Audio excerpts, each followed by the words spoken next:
வணக்கம் நண்பர்களே. இன்றைக்கு நம்மோடு பேராசிரியர் மணிக்கோ பன்னீர்செல்வம் அவர்கள் இணைந்திருக்கிறார்கள். தமிழறிந்த உலகத்திலே அவருடைய பங்களிப்புகள் நிறைய பேர் தெரிஞ்சிருக்கும்.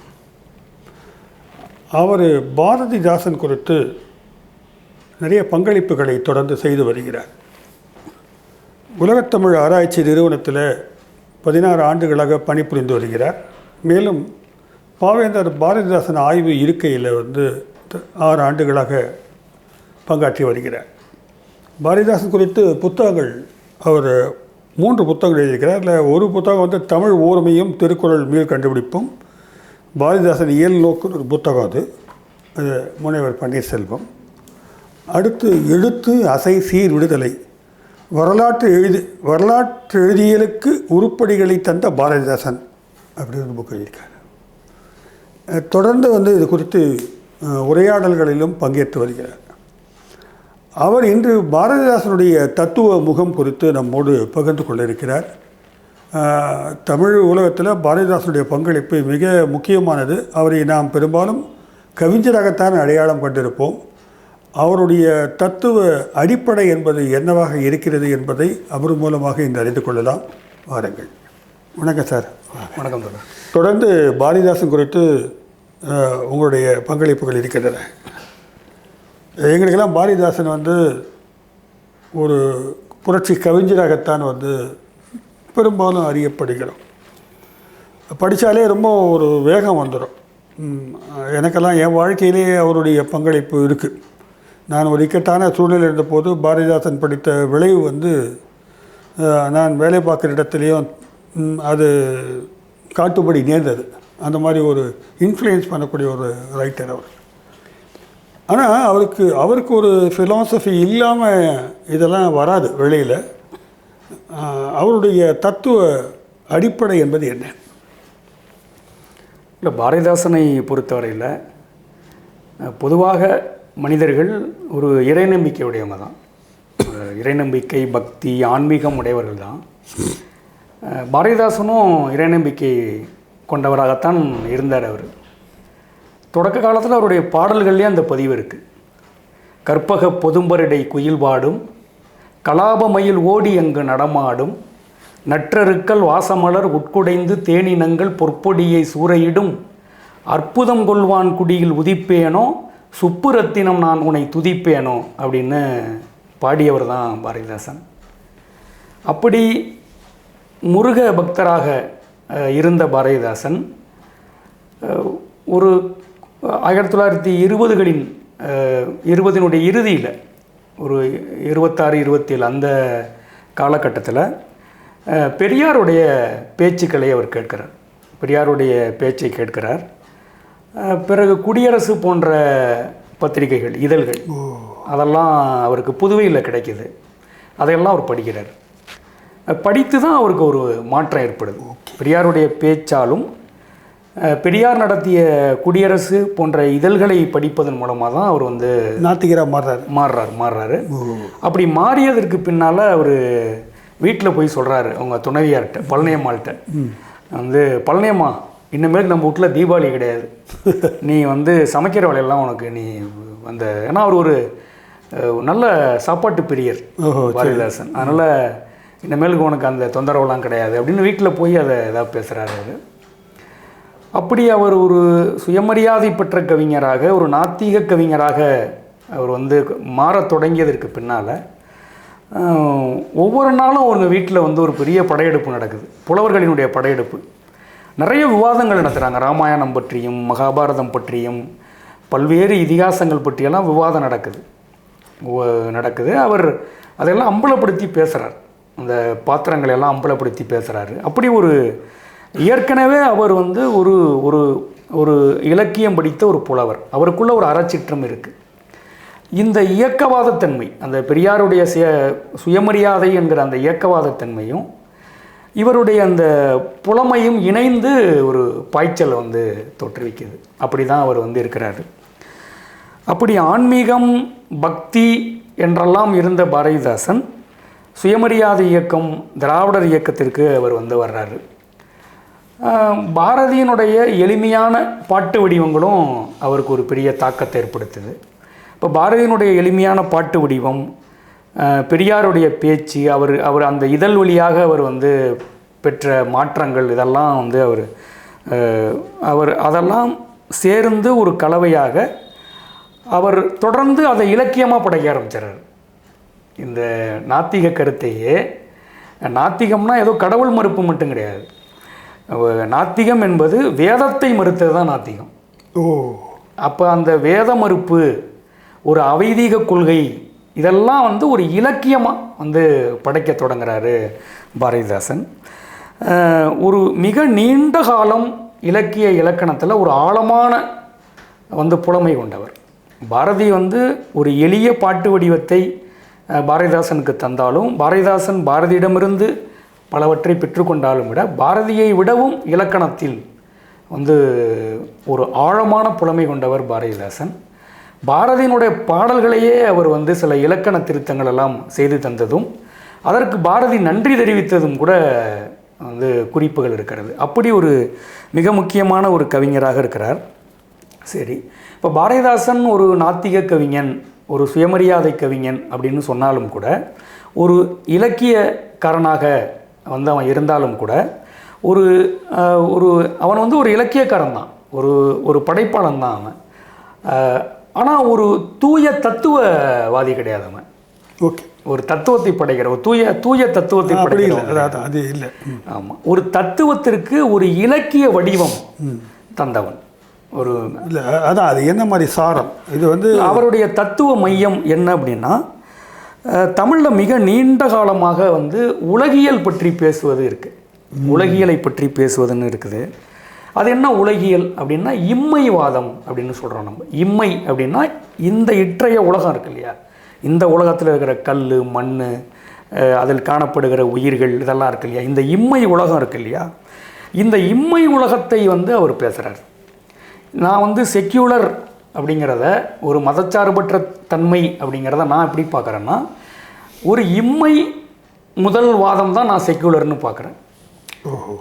அப்போ பாரதிதாசன் பேசியது இம்மை முதன்மை வாதம் தான். அதாவது இம்மை முதன்மை வாதம், பொருள் முதல் வாதம் சொல்லலாமா? ஆமாம், பொருள் முதல் வாதம் தான். ஒரு பொருள் முதல் வாதத்தை தான் அவர் வந்து ஆழமாக பேசக்கூடிய ஒருவராக அவர் இருக்கிறாரு. இப்போ இந்த இம்மை உலகம் அப்படின்னா பர உலகம்னு ஒன்று இருக்குல்ல. ஆமாம், பர உலகம்னு இருக்குது. இப்போ மனிதன் வந்து எதற்கு தயாராகிறான் அப்படின்னா பர உலகத்துக்கு தான் தயாராகிறான். இப்போ இந்த பர உலகம்னு ஒன்று இருக்கு இல்லையா, அங்கே அதாவது ஒரு தீர்ப்பு நாள், ஒரு ஜட்ஜ்மெண்ட் டே எல்லாம் சொல்கிறாங்கல்ல, தீர்ப்பு நாள். அந்த தீர்ப்பு நாளில் நல்லது கெட்டதை வந்து கணக்கு தீர்ப்பது அல்லது அவர்களுக்கு தண்டனை வழங்குவது, நம்ம சமயங்கள் ஒவ்வொரு மதத்தில் ஒரு மாதிரி இருக்குது. ஆமாம், இருக்கு இல்லையா. அப்போ இதெல்லாம் தான் அவர் மறுக்கிறார். இந்த பர உலகை மறுத்து இம்மை உலகை முன்னிறுத்துவது அப்படிங்கிற ஒன்று தான் பாரதிதாசன் பாடலாக பாடியிருக்காரு. பாடலாக பாடியிருக்காரு. இப்போ அப்படி குறிப்பாக தனிப்பாடலாக அவர் பாடினாரா என்பதை நம்ம தேடி பார்க்கணும். ஆனால் அவர் கடவுள் மறுப்பு அப்படிங்கிற கோணத்திலிருந்து அவர் வந்து பேசியிருக்கிறார். இல்லை, கடவுளை மறுத்தாலே அது இம்மை தான். ஆமாம், கடவுளை கட்டறுத்து தொழிலாளியை ஏவுவோம் அப்படின்லாம் பாடுவார், பாடியிருக்கார். அவருடைய உழைப்பாளர்களை பற்றியும் உழைப்பை பற்றியும் பாடும்போது அவர் வந்து பொருளை, இம்மை உலகத்தை முதன்மைப்படுத்துகிற ஒரு கவிஞராக தான். அப்போ ஒரு மெட்டாபிசிக்ஸ்னு சொல்லுவாங்க ஃபிலாசபியில். ஆமாம், அப்பாலை தத்துவம்னு. இவர் இந்த உலகத்தை பற்றி பேசும்பொழுது உலக தோற்றவியல், வேறு வேறு விஷயம் எப்படி பார்க்குறாரு அவர்? இந்த இம்மைவாதத்தை ஊக்கப்படுத்துகிற ஒரு உலகாயுதத்தை தான் அவர் வந்து தொடர்ந்து பேசுகிறாரு. குறிப்பாக புரட்சி கவியினுடைய தத்துவ மையம் என்ன அப்படின்னா, ஒரு 2700 ஆண்டுகள் இந்த இலக்கிய கணக்கீடு இருக்கு இல்லையா, அதிலிருந்து தான் அவர் வந்து அதை பேசுகிறாரு. அது முழுக்க பொருளை அடிப்படையாக கொன்ற ஒன்று தான். சொல்கிறது பார்த்தா தமிழ் இலக்கிய மரபிலிருந்து தான் இந்த தத்துவ பாறையை வளர்த்துக்கிறார்.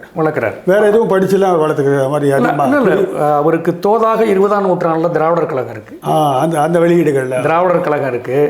அவர் ஏற்கனவே புதுவை மண்ணில் வாழ்ந்ததுனால அங்கே ஏற்கனவே பிரெஞ்சு புரட்சியினுடைய கருத்துக்கள் இருக்கிற அந்த நிலம், அந்த புதுவை நிலம் இருக்கு இல்லையா, அது பெரியார் இயக்கத்துக்கு முன்பே அவருக்கு இருக்குது. நீங்கள் இப்போ சொல்லும்போது ஒரு தகவல் இருக்குது. அப்போ பிரெஞ்சு புரட்சி நடந்தது வந்து பாண்டிச்சேரியிலையும் எதிரொலித்து இருக்குன்னு சொல்றீங்க. கட்டாயம் ஆமாம், அங்கே அது ஃப்ரெஞ்சோட மண்ணு தானே, ஃப்ரெஞ்சினுடைய ஆட்சி தானே. அப்போ அதனுடைய தாக்கம் திராவிடர் கழகம். ஆனால் அப்படி பார்த்தா பாண்டிச்சேரி மிக முற்போக்கான ஒரு ஸ்டேட்டாக வந்திருக்கணும். ஆமாம், அப்படி நம்ம பார்க்க முடியும். இந்த 20ஆம் நூற்றாண்டில் திராவிடர் கழகம், புதுவையில் இருக்கக்கூடிய அந்த பிரெஞ்சு சிந்தனை நிலம், இதெல்லாம் கூட பாரதிதாசனுடைய இன்ஃப்ளூயன்ஸ் பண்ணியிருக்கு. அவருடைய தத்துவத்திற்கான ஒரு ஆழமான அடிக்கலை தந்ததில் இவ்வளோ நீரோட்டங்கள் இருக்குது பாரதிதாசன். அது அப்போது இந்த ஜனநாயகம், டெமோக்ரஸி அதான அடிப்படையாக வருது அங்கே. ஒருவேளை பாரதிதாசன் 16ஆம் 17ஆம் நூற்றாண்டில் பிறந்திருந்தாருன்னா அவர் இந்த இம்மை முதன்மைவாதத்தை மட்டும் பேசுகிற கவிஞராக இருந்திருப்பார். 20ஆம் நூற்றாண்டு 19-20ஆம் நூற்றாண்டு கவிஞராக அவர் இருக்கிறதுனால அவருக்கு வாய்ப்பாக தோதாக ஒரு பெரும் கருவியாக இருந்தது திராவிடர் கழகம். ஸோ அரசியல் சார்ந்த ஒரு சித்தாந்தத்துக்குள்ளே வராரு. ஆமாம், உங்களுக்கு அந்த பக்கம் சோவியத் யூனியனுடைய கருத்துக்கள் கிடைக்கிது அவருக்கு. அப்புறம் இன்னொன்று வெவ்வேறு தனித்தமிழ் இயக்கத்தினுடைய கருத்துக்கள் அவருக்கு கிடைக்கிது. ஒரு இயக்கவாத ஒரு தன்மை என்பதும் 20ஆம் நூற்றாண்டில் அவருடைய சிந்தனையில் வெளிப்படுது. அதில் நீங்கள் சொல்கிறதுல எனக்கு என்ன கிடைக்குதுன்னா, அவருக்கு ஒரு பக்கம் மார்க்ஸ் பற்றி தெரியுது, இன்னொரு பக்கம் ஃப்ரெஞ்சு ரெவல்யூஷன் பற்றி தெரியுது, இன்னொரு பக்கம் தமிழ் இயக்கம் தெரியுது. அப்படிங்கும்போது அவர் ஏன் கம்யூனிசம் பக்கம் போகலை? இப்போ பாரதிதாசன் பேசிய கருத்துக்கள் பொதுவுடைமை இயக்கத்திற்கோ அல்லது கம்யூனிசத்தினுடைய தத்துவத்திற்கோ முரணானது அல்லது அதுக்கு இணையானதல்ல, அது தனி இது தனி என்று பிளந்து பார்ப்பது அப்படிங்கிற மாதிரி தான் இருக்குது. ஆனால் பாரதிதாசன் இந்த சோவியத் ரஷ்யாவினுடைய கருத்துக்களை உள்வாங்கியவர். இந்த பக்கம் சீன நாட்டில் நடந்த பல்வேறு மாற்றங்களை ஒரு உலகம் தழுவிய பன்னாடு தழுவிய தமிழோட எப்படி கொண்டு வந்தான்னு பார்க்கறேன். இல்லை, அதை ஆக்கப்படுத்துறார். பாரதிதாசன் அடிப்படையில் ஒரு இதழிலாளரும் இருக்கார், ஒரு ஜேர்னலிஸ்ட். அவர் ஒரு புதுவை முரசு, குயில் போன்ற ஒரு இதழை நடத்தக்கூடியவராக இருக்கிறாரு. அடிப்படையில் ஒரு தமிழாசிரியராக இருந்தாலும் கூட இந்த இதழ்களை அவர் நடத்துகிறாரு. இந்த இதழ்களின் வழியாக அவர் நிறைய அறிமுகம் அவருக்கும் கிடைக்கிது. அவர் பலரையும் அறிமுகப்படுத்துகிறார். அம்பேத்கர் குறித்து, மார்க்ஸ் குறித்து, பல்வேறு நாத்திக படைப்பாளர்கள்லாம் அவர் அறிமுகப்படுத்துகிறார். அதெல்லாம் அவருக்கு கிடைக்கும் பெரிய அளவுக்கு பரந்த அளவில் அவர் சம்பந்தமாக. ஆமாம், அப்படித்தான் பாரதிதாசன் ஒரு தத்துவத்தை வரிச்சுக்கிறார். அவர் ஒரு ஒரு பன்முக நீரோட்டங்களை உள்வாங்கி கொண்ட ஒரு கவிஞராக அவர் இருக்கிறாரு. அந்த 20ஆம் நூற்றாண்டுங்கிறது ரொம்ப முக்கியமானது. அந்த ஐரோப்பிய அறிவொளி காலம், அதான் கேட்குறேன். அந்த ஐரோப்பிய அறிவொளி மரபும் அவரை பாதிக்குது. ஐரோப்பிய அறிவொளிங்கிறது அந்த மதத்தலைமையை வேறு இருக்கிறது தானே, அரசிடமிருந்து மதத்தை நவீனத்துவத்தினுடைய வெளிப்பாடு. அதை அவர் தனியாகவே எழுதியிருக்கார் கட்டுரைகள், எழுதியிருக்காரு. மதக்குரு மன்னன் அப்படிங்கிற பொருளில் அவர் கட்டுரைகளே எழுதியிருக்கிறார். ஓஹோ, இந்த அவர் புதுவை முரசில் எழுதியிருக்கிறார். சமயத்தை சர்ச்சிலேருந்து இங்கே பிராமணர்களை அடிப்படையாக கொண்டு அதை வச்சு இப்போ அந்த பிராமண தலைமை அப்படிங்கிறதுங்கிறது அதிலிருந்து தான், அந்த மத தலைமை அப்படின்னு இருக்கு இல்லையா, அதிலிருந்து தான் அவர் பார்ப்பன தலைமை அப்படிங்கிறத பார்க்குறாங்க. அதை வேறு இருக்கணும்னு பார்க்குறாங்க.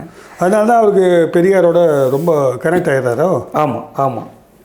சரி, ஏன்னா இதில் ஒரு பெக்குலியர் என்னன்னாக்க, ஒரு பக்கம் பார்ப்பன எதிர்ப்பு, இன்னொரு பக்கம் பாரதி மீது அபரிதமான ஒரு அட்டாச்மெண்ட், அன்பு. இதை எப்படி புரிஞ்சுக்கிறது? இல்லை, பாரதிதாசன் அப்படின்னு நம்ம பேசும்போது நான் கிட்டத்தட்ட ஒரு 20-25 ஆண்டு காலம் பாரதிதாசன் உள்ளிட்ட பல கவிஞர்களை ஒப்பிட்டும் அந்த ஒப்பீட்டிலிருந்து மறுத்தும் ஆதரித்தும் நான் தொகுத்து பார்க்கும்போது, பாரதியின் தாசனாக பாரதிதாசன் தன்னை வரித்து கொண்டது ஒரு அன்பின் அடிப்படையிலும் ஒரு பாசத்தின் அடிப்படையிலும் அன்றைய கால சூழலில் ஒரு முற்போக்குத்தன்மை நிலவி இருக்கிறது. ஒரு குடிமை சமூகத்தில் அவர் பிறப்பால் பாரதி ஒரு பார்ப்பனராக இருந்தாலும் ஒரு குடிமை சமூகத்திற்குள்ளார அந்த காலத்தில் ஒரு விரிந்த மனம் கொண்ட ஒரு பாரதியை அவர் ஏற்கிறார்.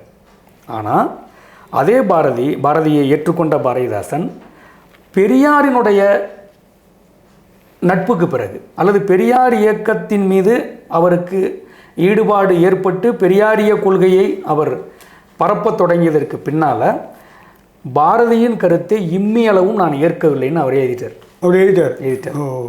அதனுடைய சாட்சியம் தான் இந்த 60 படைப்புகள் அப்படின்னு குயிலில் எழுதியிருக்கிறார்.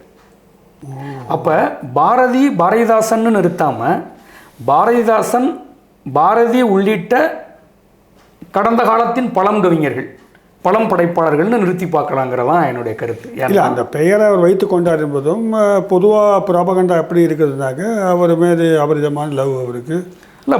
பாரதி நான் ஐயர் சொல்லுவேன்னே சொல்கிறாரு. ஏனென்றால் பாரதியார் புரட்சித்தனமான நிறைய பாடல் எழுதியிருக்காரு. இதை பார்ப்பனர்களை எதிர்த்து நிறைய பேசியிருக்காரு. பார்ப்பானை ஐயர் என்ற காலமும் போச்சு.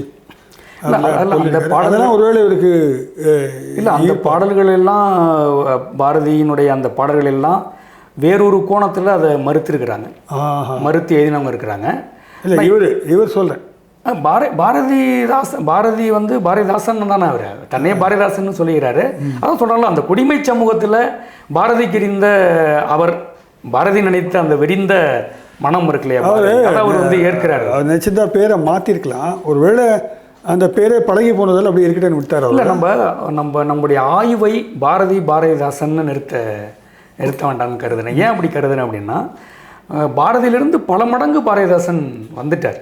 ஒரு குறுகிய காலம்தான் பாரதிதாசன் பாரதியை விடவும் அதற்கு பிறகு ஒரு 30-40 ஆண்டு காலம் இந்த வேற சமூக அரசியலில் பயணம். அதனால நம்ம அப்படி குறுக்கி பார்ப்பதில் அது சரியா இருக்காதுன்னு தான் நான் கருதுறேன். ஏன்னா இன்னொன்று நான் சொல்ல கடமைப்பட்டிருக்கேன். என்ன, பாரதி ஒரு முதலும் இறுதியுமான ஒரு பாரதி இயலாளன் அப்படின்னா அது பாரதிதாசன் தான் நான் சொல்லுவேன். ஏன்னா இன்றைக்கு பாரதியியல் அப்படின்னு ஒன்று வளர்ந்துருக்கு இல்லையா, அது ஒரு வலதுசாரி தன்மை கொண்டது. ஒரு வலதுசாரி தன்மை கொண்ட ஒரு பாரதியியலின் வழியாக பாரதிதாசனை போட்டு தள்ளுவது அப்படிங்கிற கோணத்தில் தான் அவங்க வேலை செய்கிறதா நான் பார்க்குறேன். ஏன்னா அப்படித்தான் அதில் ஈடுபடுறாங்க. பாரதியை பொறுத்தவரையில் ஒரு மினி மீல்ஸ், ஆனால் தளவாழை எடை போட்டு தமிழ்நாட்டுக்கு பரிமாறுறாங்க பாரதியார். பாரதி அவர் காலத்து சமூக பொருளியல் பண்பாட்டு அளவுக்குட்பட்டு தான் பேசணும். அப்போ பாரதியின் தாசன், பாரதியின் சீடன், பாரதி எல்லாமே பாரதின்னு சொல்வதன் மூலமாக பாரதியிலே பாரதிதாசனை போட்டு புதைப்பது என்பது ஒரு ஆய்வாக நான் ஒரு ஆய்வாளனாக தான் பேசுகிறேன். நான் பாரதியின் மேலே ஒரு காழ்ப்பு, பாரதி அடிப்படையில் பிறப்பால் இப்படி அந்த ஒரு காழ்ப்போடு நான் பாரதி அணுகவில்லை. பாரதிதாசனை ஆய்வாக பகுத்து பார்ப்பதுங்கிற அது வேற ஒரு பாலிடிக்ஸ். இல்லை, இவர் அவ்வளோ எதிர்ப்பு இருந்தாலும் அவர் மீது ஒரு பிணைப்போடு இருந்தால் அதில் மறுக்கவே இல்லை. அவர் அதை மறுக்க முடியாது. ஏன்னா பாரதியினுடைய கண்டென்ட், அந்த சாங்ஸு, அந்த இலக்கியமும் சமூக பார்வையும் இருக்கும். பெரியாருக்கு முன்னால் வரையிலும் சரி, பெரியாருக்கு பின்னால் அவர் நிறைய சரி இந்த கருத்துக்களே ஒரு முரண்படுறாரு. இப்படி வரும்பொழுது இன்றைக்கு அவர் ஒரு தமிழ் தேசிய பேசுகின்ற கவிஞராகத்தான் அடையாளப்படுத்துகின்ற வாய்ப்பு இருக்குது. அவருடைய பார்வை இந்த தமிழ் தேசியம் குறித்து அவருக்கு என்ன பார்வை இருக்குது? பாரதிதாசன் ஒரு தமிழ் தேசிய கவிஞரா அல்லது திராவிட இயக்க கவிஞரா அப்படிங்கிற ஒரு விவாதம் அல்லது ஒரு சர்ச்சை கரெக்ட் பல நேரங்களில் அது எழுப்பப்படுது. தமிழ் தேசியம் அப்படின்னு பேசுகிற இப்போ இன்றைக்கி இருக்கிற பல்வேறு இப்போ மே 17 இயக்கம் போன்றவர்கள், சீமான் போன்றவர்கள், மணியரசன் போன்றவர்கள்லாம் அவர் ஒரு தமிழ் தேசிய கவிஞராக ஒரு சித்தரிக்கிற ஒரு போக்கு இருக்குது. ஆனால் பாரதிதாசன் ஒரு ஆன்மீக கவிஞராக இருந்த காலம் தொடங்கி பெரியார் இயக்க கருத்துக்களை தன்னுடைய இலக்கியத்தின் வழியாக வெளிப்படுத்தின என்ற அந்த காலம் அடுத்து தொடங்கி படிப்படியாக பாரதிதாசனுடைய வளர்ச்சியை நம்ம பார்க்கும்போது அப்படி ஒரு தமிழ் தேசிய கவிஞர் அப்படின்னா அவரை ஒரு சீசால அடக்கலாமா அப்படிங்கிறது ஒரு மிக முக்கியமான கேள்வி. அது தமிழ் தேசியத்திற்கு நம்ம முரணாகவோ அல்லது எதிரானதாக பேசுகிறதா நம்ம கருத வேண்டியதில்லை. பொதுவாக இந்த தமிழ் தேசியம் அப்படிங்கிறது இப்போ பொதுவாக இப்போ இன்றைக்கி தமிழ் தேசியம்னு முன்வைக்கிறவங்க அது வந்து சிலப்பதிகார காலத்திலே இருந்துச்சு, தொல்காப்பிய காலத்திலே இருந்தது, 2000 வருஷத்துக்கு முன்னாடியே எங்கள் புலவர்கள்லாம் தமிழ் தேசியத்தை வந்து பாடிட்டாங்க அப்படின்னு சொல்கிற ஒரு போக்கு இருக்குது இன்றைக்கி. ஆனால் அது வந்து ஒரு ஒரு புலவரின் அல்லது ஒரு படைப்பாளனின் ஒரு கனவாக அப்படி ஒரு பதிவு இருக்கலாம், இருக்கக்கூடும். அப்படி தான் அது இருக்குது. அல்லது அதெல்லாம் ஒரு அங்கொன்றும் இங்கொன்றுமான கூறுகளாக முன்வைக்கக்கூடியதாக அது வந்து இருக்குது. ஆனால் அந்த தமிழ் தேசியம் என்கிற அந்த கூறு நிறைவடையணும், ஒரு தமிழ் தேசியமாக மலரணும் அப்படின்னா அது ஒரு 20-30 ஆண்டுகள், அதிலிருந்து 20-30 10-20 நூற்றாண்டுகளுக்கு பிறகு தான் அது மலர்ந்து அந்த சிந்தனைகள் வந்திருக்க முடியும். குறிப்பாக இந்த ஒரு நவீன தமிழ் தேசியம் அல்லது ஒரு நவீன தமிழகம் அல்லது ஒரு நவீன தேசிய கருத்து என்ன அப்படிங்கிற ஒரு கேள்வியும் இருக்குது. அதாவது பழம் பொருள் முதல்வாதம் பேசுனாங்க இல்லையா. இப்போ குறிப்பாக நம்ம தமிழ் மரபிலே இப்போ தொல்காப்பியராக இருக்கட்டும் அல்லது இளங்கோவடிகளாக இருக்கட்டும், இவங்கெல்லாம் ஒரு அவைதீக படைப்பாளர்கள் தான். அந்த படைப்புக்குள்ளே தான் இந்த கருத்துக்கள்லாம் இருக்குது, இந்த மூலக்கூறுகள் இருக்குது. அப்போ ஒரு பழம் பொருள் முதல்வாதிகளும் அதற்கு பின்னால் புது பொருள் முதல்வாதிகள், அது ஐரோப்பிய வருகையை ஒட்டி புது பொருள் முதல்வாதிகள் வர்றாங்க இல்லையா. அப்போ ஒரு பழம் பொருள் முதல்வாதிகள் புது பொருள் முதல்வாதிகளும் இணைந்து தான் ஒரு நவீன தேச கருத்து வருது அப்படின்னு நான் பார்க்குறேன். ஒரு தீசிஸே கொடுக்குறீங்க நீங்கள், அப்படி தான் வர முடியும். சரி, இந்த ஆழத்தை வந்து இன்றைக்கு தமிழ் தேசிய கவிஞர்னு பாரதிதாசன் அடையாளப்படுத்துகிறவங்களா இருக்கட்டும், அவங்க அதை விவாதிக்கிறாங்களா அப்படின்னு ஒரு கேள்வி இருக்குது. ரெண்டாவது, தமிழ் பேசு மக்களெல்லாம் இந்த நிலத்தில் தமிழ் பேசு மக்களாக இருக்கிறாங்க, அந்த நிலத்தில் இருக்கிறாங்க. அவங்களுக்குள்ள ஒரு பொதுமை இருக்குது, ஒரு பொது நிலம் இருக்குது. அப்படிங்கிறத உணர்ந்து ஒரு விரிவாக ஒரு தேசிய வரைவாக எழுதுகிற முறைங்கிறது அது பிரிட்டிஷ் வருகைக்கு பிறகு தான். ஏன்னா காலந்தோறும் தமிழ்நாடு உருவாகியிருக்கா ஒரு கேள்வி இருக்குல்ல. காலந்தோறும் தமிழ்நாடு எப்படி உருவாகியிருக்க முடியும்? அது குறித்து தனியாக ஆய்வுகள்லாம் இருக்குது. தோழர் பொழிலன் அப்படி ஒரு நூல் எழுதியிருக்கிறார், காலந்தோறும் தமிழ்நாடு அப்படின்னு. அதெல்லாம் அவங்க படித்தாங்களான்னு தெரியல. இந்த தமிழ் தேசியம்னு பாரதிதாசனை சித்தரிக்க பொழிலன் இப்போ தான் அவங்க எல்லாருக்கும் பழக்கம் தானே. இல்லை, அப்படி ஒரு நூல் வந்திருக்கு அப்படிங்கிற பொருளை சொல்கிறேன். அப்போ இவ்வளோ கருத்துக்கள் இருக்குது. அப்போ தமிழ் தேசியம்னு பேசுகிறவங்க ஒரு பழந்தமிழ் இலக்கியத்திலே இருக்குது, அன்றைக்கே தமிழ் தேசியம் பேசிட்டோன்னுங்கிற பொருளில் அப்படியே கடந்து போகிறவங்க ஒரு தமிழ் தேசியவாதிகள். மார்க்சிய லெனினியம் அறிமுகமாகி தமிழ்நாட்டில் புலவர் கலிய பெருமாள், அதன் வழியாக பெருஞ்சித்திரனார், நம்ம பொழிலன் வரையிலும் ஒரு தமிழ் தேசியம் இருக்குது. அந்த பக்கம் வந்து மணியரசன் போன்றவர்கள் தமிழ் தேசியம் நீண்ட காலம் பேசிக்கிட்டு இருந்தாங்க. இப்போ பேசுகிறாங்களான்னு தெரியல. அப்புறம் இன்றைக்கி வந்து ஒரு வாய்ப்பேச்சாக ரொம்ப குரலை உயர்த்தி பேசுகிற சீமான் போன்றவர்கள் வைக்கிற தமிழ் தேசியம். அப்போ எந்த தமிழ் தேசியத்தில் பாரதிதாசன் வைக்கிறது அப்படின்னு ஒரு கேள்வி இருக்குது. எந்த தமிழ் தேசிய கவிஞன் பாரதிதாசன் அப்படின்னு ஒரு கேள்வி இருக்குது.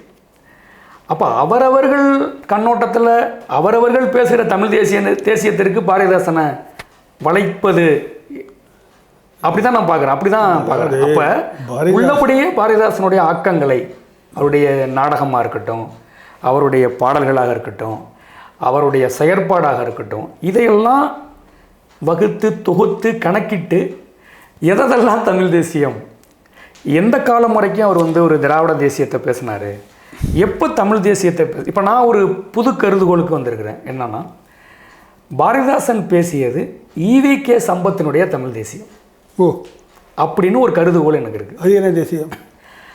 ஏன்னா அவர் தான் ஓரளவிற்கு ஒரு சோவியத் ரஷ்யாவை உள்வாங்கி கொண்ட ஒரு அறிவியல் பாங்கான ஒரு தமிழ் தேசியத்தை இங்கே பேச தொடங்கினார்னு ஒரு கருத்து இருக்குது.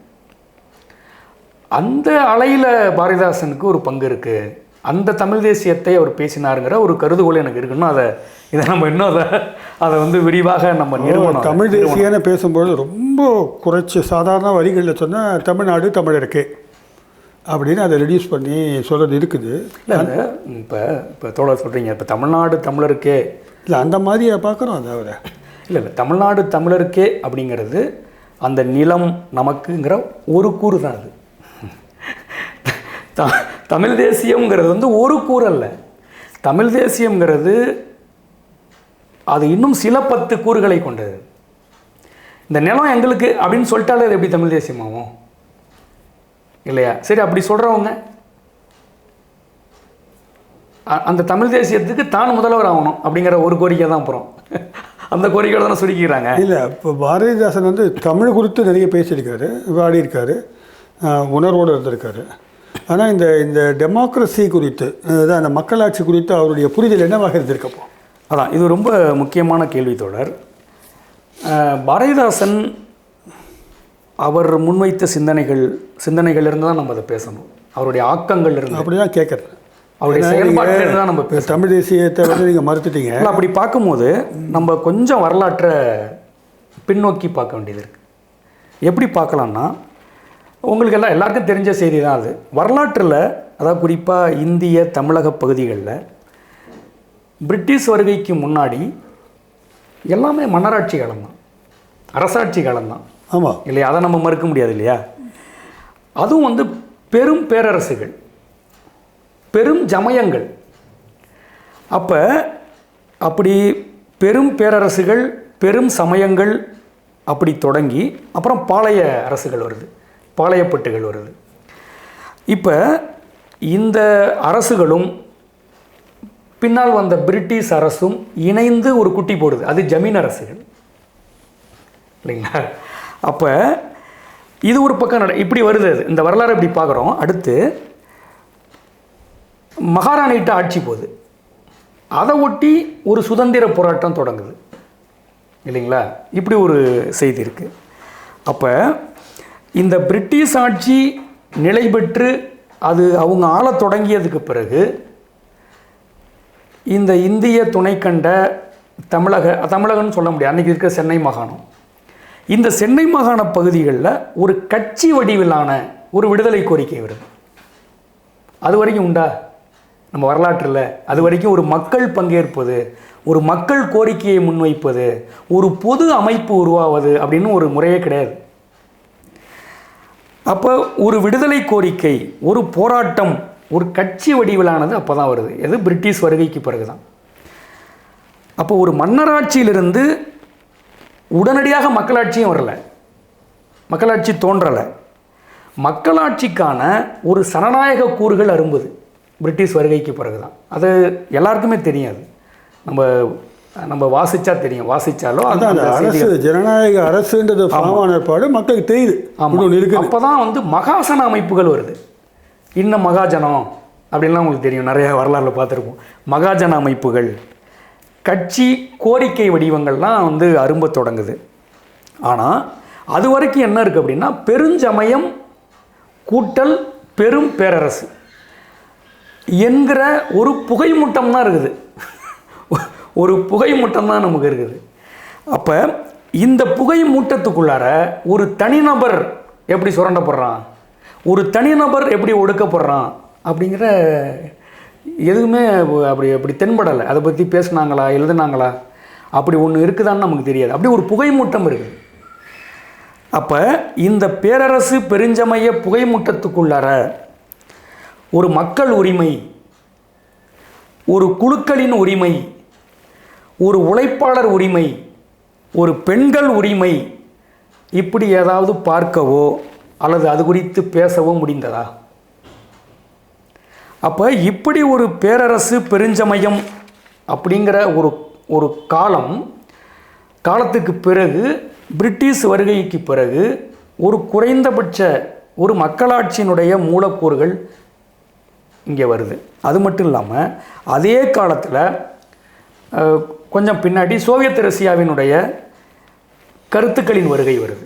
எப்படி வருது அப்படின்னா, அச்சு சாதனங்கள், இதழியல் வழியாக நமக்கு கிடைக்கிது, நிறைய அச்சு சாதனங்கள் வழியாக வருது.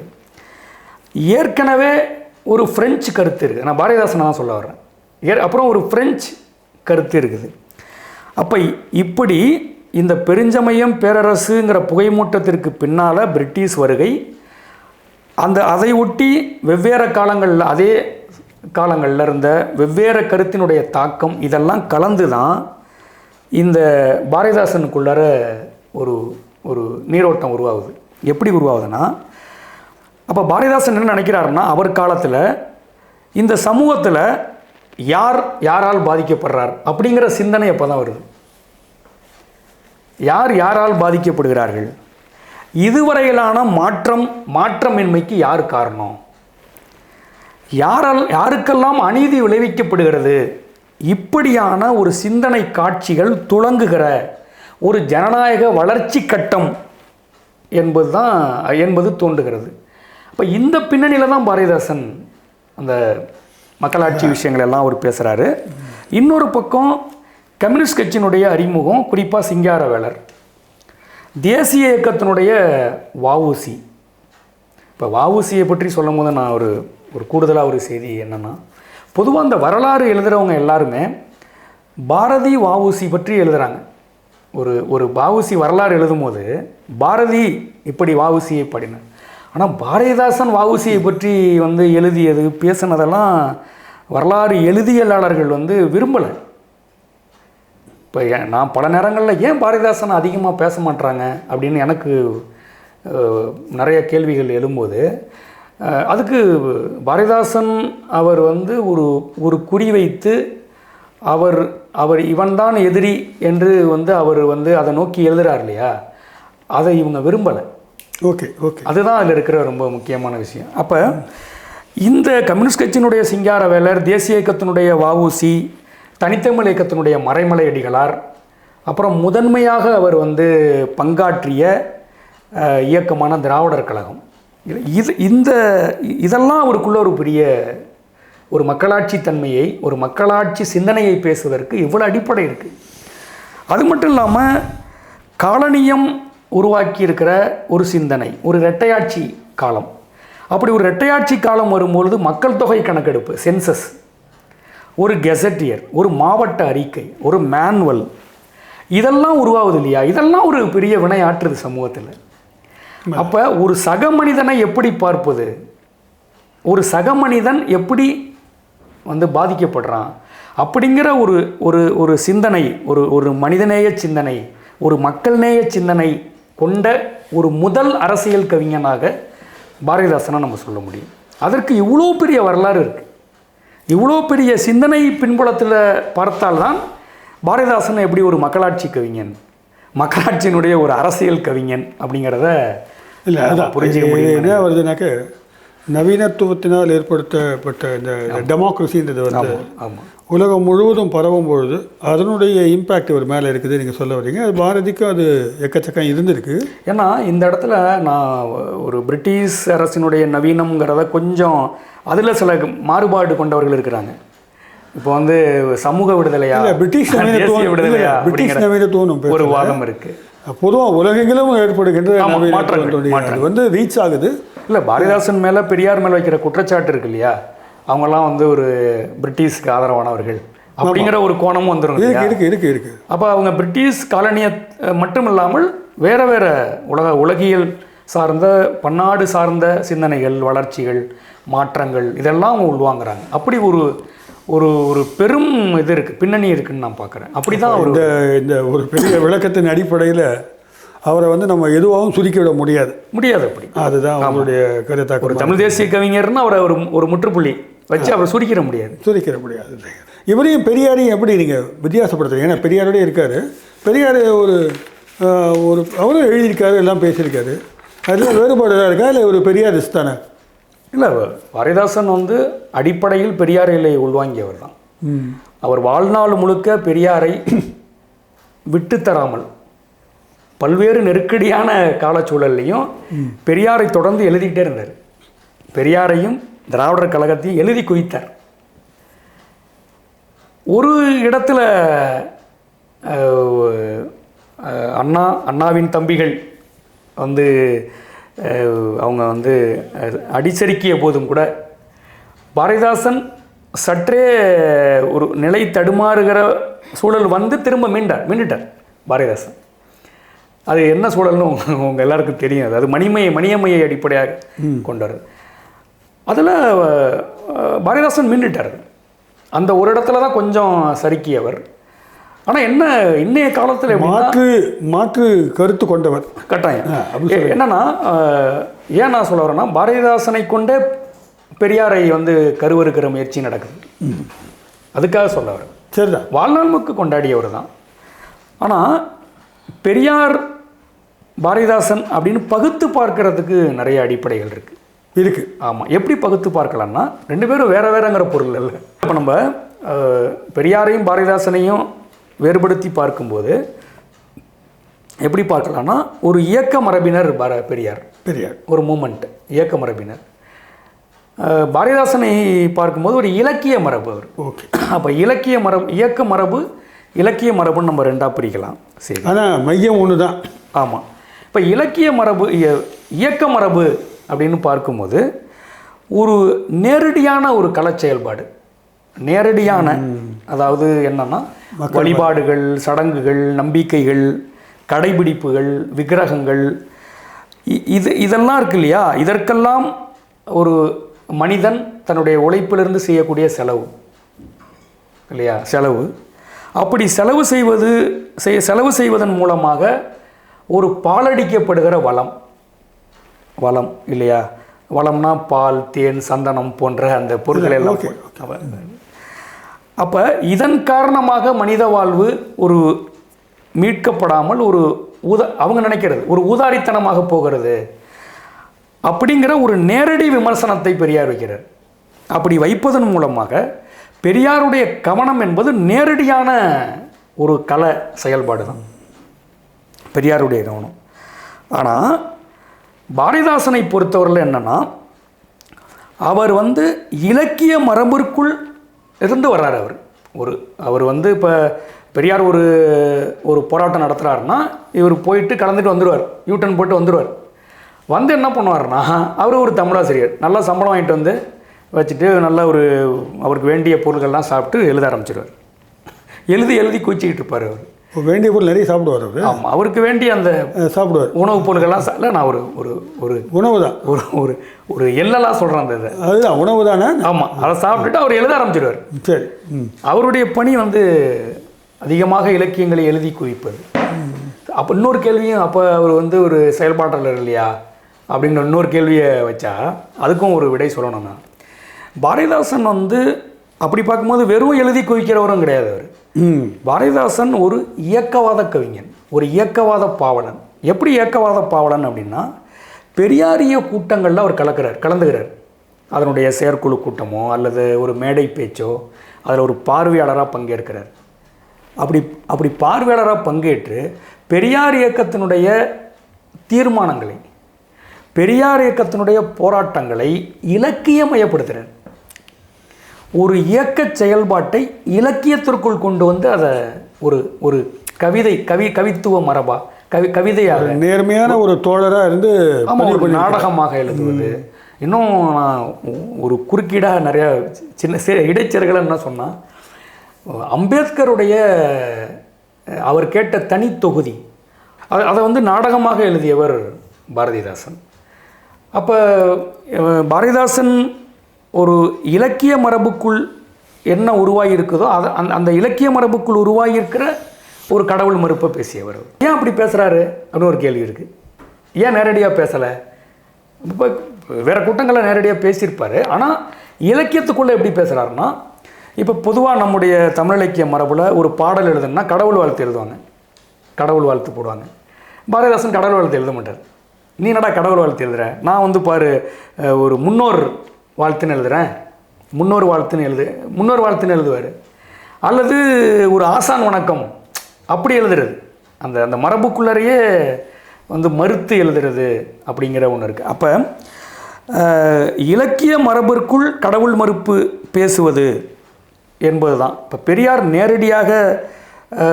நேரடியாக எதிர்ப்பு பேசும்போது இவர் இலக்கிய மரபுக்குள்ளிருந்து அதே அந்த கருத்துலகத்திலிருந்து அவர் பேசுகிறார். கடவுள் மறுப்பு பேசுகிறார். அப்போ இவங்க நாத்திகம்னு பேசினாலும் கடவுள் மறுப்புன்னு பேசினாலும் எந்த ஒரு பொருண்மையில் பேசினாலும் நேரடியான ஒரு செயல்பாட்டை பெரியாரும் பாரதிதாசன் இலக்கிய மரபுக்குள் இருந்து, ஏன்னா அதுக்கு ஒரு தொடர்ச்சி இருக்கு இல்லையா, அந்த தொடர்ச்சியிலேருந்து தான் அந்த மரபு தொடர்களையோ அந்த ஓமைகளையோ அந்த உருவங்களையோ போட்டு அவர் பேச. இல்லை, இப்போது நீங்கள் சொல்கிற இவ்வளோ விரிவிலையும் வந்து எங்கே வந்து நிற்குதுன்னா, இன்றைக்கு இருக்கிற ஒரு பொலிட்டிக்கல் டயலாகில் டிஸ்கோர்ஸில் அவர் வந்து ஒரு திராவிடியன் மூமெண்ட்டினுடைய ஸ்போக்ஸ் பர்சன், அதனுடைய இலக்கிய முகமாகத்தான் அவர் இருந்திருக்கிறார். அவர் தமிழ் தனியாக பிரிச்செல்லாம் பேசலை. அவர் வந்து ஒரு திராவிட சித்தாந்தத்தினுடைய ஒரு இலக்கிய படைப்பாளியாகத்தான் இருந்திருக்கிறார். அவருக்கு ஒரு நவீனத்துவமான இந்த ஜனநாயகம் புரிதெல்லாம் வந்து ஒரு பெரிய புரிதல் இருந்திருக்கிறது. இவ்வளவு பேசினவர் இவர் வந்து புரட்சி கவிஞர் பாரதிதாசன் சொல்லுவான். புரட்சி குறித்து அவருடைய பார்வை என்ன? இல்லை, புரட்சி குறித்துன்னா அவர் வந்து ஒரு சமூக விடுதலையை தான் அவர் பேசுகிறார். சமூக விடுதலை தான் இல்லை, அதை எப்படி அடைவது? அது கோல். புரட்சி என்பது அடைவதற்கான பாதை. இல்லை, அவர் பேசுகிற சமூகம் வெளிப்படையாக சொன்னால் வன்முறையான ஒரு மோதலை பற்றி அவர் சொல்கிறாரு. இல்லை, அவர் வன்முறையை விரும்பலை. அவர் வன்முறையை விரும்பாதவர். வன்முறை இப்போ பெரியார் கூட வந்து வெட்டுவேன் குத்துவேன்னு அவர் எழுதுவார். ஆனால் அவர் வழி வன்முறை கிடையாது, வன்முறையாளர் கிடையாது. அவங்க வந்து முழுக்க சமூக அறிவு மூலமாக சமூக விடுதலை, கல்வி, அறிவு புரட்சி. ஆமாம். இன்னும் அதை ஆழமாக போனால் ஒரு செல்ஃபை தூண்டுறதான் அவங்க வேலை. அதான் செல்ஃபை தூண்டுறதான் வேலை. ஒரு சமூக விழிப்புணர்வை உருவாக்குவது. ஆமாம். ஒரு மனிதனுக்கு வந்து செல்ஃப்னு ஒன்று இருக்குது, அதாவது சுயம்னு ஒன்று இருக்குது, தன்னுணர்வுன்னு ஒன்று இருக்குது. அந்த தன்னுணர்வு ஏன் வந்து அது தன்னுணர்வு, அவன் வந்து ஏன் தன்னுணர்வு அடையலை, ஒரு மனிதன் ஏன் தன்னுணர்வு அடையலை அப்படின்னா, அந்த தன்னுணர்வை அவங்க பெரியார் இயக்கம் என்ன சொல்கிறாங்கன்னா, அது வந்து புராணத்தாலையும் இதிகாசத்தாலையும் நீ வந்து சூத்திரன், நீ வந்து இப்போ பெண்ணாக இருந்தால் நீ பாவையோனிக்கு பிறந்தவள் அப்படின்லாம் சொல்லி அவங்க சுயம் வந்து மதிப்பீடுகள் போட்டு போலி மதிப்பீடுகள். அப்போ அதை உடைப்பது அப்படிங்கிறதான் பாரதிதாசன் பெரியாருடைய நோக்கம் வந்து அதுதான். இல்லை, மேற்கத்திய பரப்பில் கூட இருத்தலியல்வாதி நீட்சியை வந்து இதுதான் உடைக்கிறார். அவர் ஜெராதுஷ்டான்னு பேசுகிறாரு. அதில் இந்த போலி மதிப்பீடுகள் மூலமாகத்தான் வந்து மயக்கி வச்சுருக்கிறாங்க. நீங்கள் உண்மையான மதிப்பீடுகளை அறிவது தான் சுயத்தை பற்றி தெரிஞ்சிக்க முடியும் அப்படின்னு சொல்கிறாரு. கிட்டத்தட்ட அதெல்லாம் வந்து ரீச் ஆகிருக்கும். அது அவருக்கு ரெண்டாவது ஒரு கவிஞருக்கு இயல்பாகவே அவர் தேடலில் கிடைச்ச ஒரு புரிதலாக இருக்கிறதுக்கு வாய்ப்பு இருக்குது. பாரதிதாசன் எப்படிப்பட்ட ஒரு நாத்திக கவிஞர்? ஒரு நாத்திகம் என்பது ஒரு ஒரு ஒரு பலவண்ணம் உடையது அப்படின்னு தான் நான் பார்க்குறேன். அதுக்கு பல இது இருக்குது, பல வண்ணம் இருக்குது. குறிப்பாக பெரியார் அம்பேத்கர் அவங்க பேசிய நாத்திகம், குறிப்பாக அவங்க கொஞ்சம் தீவிரமாக போய் கடவுள் படங்களை மற்றதெல்லாம் எரிக்கிறது, புனித நூலை எரிக்கிறது, அந்த அளவுக்கு எக்ஸ்ட்ரீமாக ஒரு துருவ நிலைக்கு ஒரு போனதெல்லாம் இருக்குது இல்லையா. அப்போ பொதுவாக இந்த நாத்திக செயல்பாடு அப்படிங்கிறது ஒரு ஒரு ஒரு முதிராத நாத்திகம் அப்படின்னு வைக்கிற ஒரு வரையறை இருக்குது இல்லையா. அந்த வரையறை அப்படிங்கிறத பலர் என்னென்னா அது ஒரு அஜிடேஷன் ஆகிடும், அது வந்து ஒரு சிக்கலை உருவாக்கும் அப்படின்லாம் கருதுகிறாங்க. ஆனால் நாம் வந்து ஒரு பெரியாரினுடைய நாத்திகம் அல்லது பாரதிதாசனுடைய நாத்திகம் வந்து ஒரு கலைப்படைய செய்யும், அது வந்து ஒரு சரியான பார்வை இல்லை அப்படிங்கிற கருத்து இன்றைக்கூட கூட 1-2 பேருக்கு அது இருக்குன்னு வச்சுங்களேன். ஆனால் நாம் வந்து அப்படி ஒரு கருணையோடு அப்படி விட்டு வைக்கிறோம்ல, நாத்திகம் பேச வேண்டாம், ஒரு பொருளாதார சமத்துவம் வந்துடுச்சுன்னா இதெல்லாம் மாறிடும் அப்படின்லாம் ஒன்று பேசுகிறோம் இல்லையா. அந்த இடத்துல தான் ஒரு பாசிச கருத்து முளைக்குது அப்படிங்கிறது அப்படி தான் நான் பார்க்குறேன். அப்படி பார்க்கும்போது பாரதிதாசன் போன்றவர்கள், பெரியார் போன்றவர்கள் பேசிய நாத்திகங்கிறது ஒரு முரட்டு நாத்திகம் அல்ல. அது பண்பாட்டு தளத்தில் ஒரு தீவிரமாக வந்து பொருளியல் அநீதியில் மட்டும் இல்லாமல் பண்பாட்டு தளத்திலும் எல்லா முனைகள்லையும் போராடணுங்கிறத ஒட்டி அவர்கள் பேசிய ஒரு மிக முக்கியமான நாத்திகம் தான் நான் அதை பார்க்குறேன். அது பண்பாட்டு தளத்தில் பேசக்கூடிய ஒரு நாத்திகம், அது ஒரு முரட்டு நாத்திகம் அல்ல, ஒரு அறிவியல் பாங்கான ஒரு நாட்டு புரட்சிக்கான ஒரு நாத்திகம்னு பார்க்குறேன். அப்படி தான் பார்க்குறேன் நான். சரி, இப்போது நம்ம நிகழ்ச்சியோடைய இறுதி கட்டத்துக்கு வந்துட்டோம். பாரதிதாசனுக்கு இப்பொழுது தமிழகத்தில் எம்மாதிரியான ஒரு இடம் இருக்கிறது? இப்போ கடந்த 10 ஆண்டுகளாக நான் பாரதிதாசனுடைய பாடல்களை செயல்பாடுகள் குறித்து பேசப்படுறதை பார்க்குறேன். பொதுவாக இணையங்களில் கூட பதிவாகியிருக்கு. மிக நீண்ட காலம் பாரதிதாசன் மேலே வைக்கிற விமர்சனங்கள் அது ஒரு பக்கம் இருக்குது, அதை நம்ம இப்போ பேச வேண்டியதில்லை. இப்போ ஒரு கடந்த 10 வருஷத்துக்குள்ளார பாரதிதாசனுடைய பாடல்களை வந்து தவறாக பொழிப்புரை சொல்கிறது நடக்குது. இப்போ எங்கு பிறப்பினும் தமிழன் தமிழன் இன்னொரு பாட்டு இருக்குது. அந்த பாடலை நம்ம வாசித்தோம்னா அது அடிப்படையில் ஒரு ஆரிய எதிர்ப்பு தன்மை கொண்டது தான் அந்த பாட்டு. ஆனால் என்ன பண்ணுறாங்கன்னா, எங்கு பிறப்பினும் தமிழன் தமிழனுங்கிற பாட்டை ஒரு மலையாளியை எதிர்த்து பாடினார், ஒரு தெலுங்கரை எதிர்த்து பாடினார் என்று சுருக்குகிற ஒரு ஆபத்து இருக்குது. ஓகே. இப்போ அடிப்படையில் அமர்நாத் ராமகிருஷ்ணன் ஒரு தொல்லியல் ஒரு அலுவலர் ஒருத்தங்க இருக்காங்க. அவங்க வந்து என்ன பண்ணுறாங்கன்னா, இந்த தொல்லியல் ஆய்வுகளை சொல்லும் போது அது ஒரு திராவிட நாகரிகம், இது ஒரு திராவிட கலாச்சாரம் அப்படின்னு அதை அடையாளப்படுத்துகிறாங்க. அப்படி அடையாளப்படுத்துகிறவன் யார்? திராவிட கலாச்சாரம்னு அடையாளப்படுத்துகிறவன் யார்? அவன் தமிழன் கிடையாது. அப்போ அவன் ஒரு தெலுங்கனாக இருப்பான், அது ஒரு மலையாளி. அப்போ என்ன பண்ணுறாங்கன்னா, அமர்நாத் ராமகிருஷ்ணனை விமர்சிக்கிறதுக்கு இந்த பாட்டு எடுக்கிறாங்க. எங்கு பிறப்பினும் தமிழன் தமிழன், எங்கே பிறந்தாலும் தமிழனுக்கு அந்த தமிழுங்கிற உணர்வு இருக்கும் அப்படின்னு ஒரு தமிழ்த்துவா, சரி சரி, ஒரு தமிழையே ஒரு சனாதன பார்வையாக மாற்றுற போக்கு இருக்கு இல்லையா, அதுக்கு பாரதிதாசனை ஒரு பழியாக்குவது என்பது ரொம்ப ஆபத்தான ஒரு சிந்தனையாக இன்றைக்கி இருக்குது. அப்போ பாரதிதாசனுடைய பாடல்களை, அவருடைய பேச்சுக்களை, எழுத்துக்களை எல்லாம் அவர் காலத்தோடு இணைத்து ஒரு கால வரிசை அடிப்படையில் படித்து புரிந்து கொள்வது தான் சரியாக இருக்க முடியும். அப்படி இல்லாத போக்கு இன்றைக்கி இருக்குது அப்படிங்கிறதான் நான் பார்க்குறேன். ரொம்ப மோசமான போக்காக பார்க்குறேன். சரிதான். அது இது மாதிரியான உரையாடல்கள் தான் வந்து தெளிவை கொடுக்க நினைக்கிறேன். உங்கள் நேரத்தை ஒதுக்கி இதை எவ்வளவு நேரம் எங்களோடு இருந்ததுக்கு மிக்க நன்றி. உங்கள் விளக்கங்களுக்கும் மிக்க நன்றி. மீண்டும் சந்திப்போம். நன்றி தொடர். நன்றி.